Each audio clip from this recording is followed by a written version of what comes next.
మహారాజు తానే సమిధల్లె మారి నిలువెల్లా వెలిగెరా.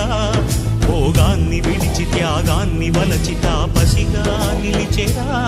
జనక్షేమమే తన సంకల్పముగా, తన ఊపిరి హోమజ్వాలలుగా, స్వర్గాన్నే శాసించెనురా, అమృతమును ఆహ్వానించెనురా.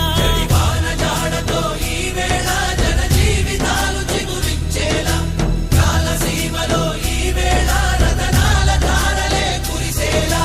కల్లు కల్లు మని సిరిమూవల్లే చినుకే చేరగా, జల్లు జల్లు మని పులకింతల్లో పుడమే పాడగా, హరివిల్లు ఎత్తి కరిమబ్బు వాన బాణాలే వేయని, నిలువెల్ల మనసు వడగళ్ళు తాకి కడగళ్ళే తీర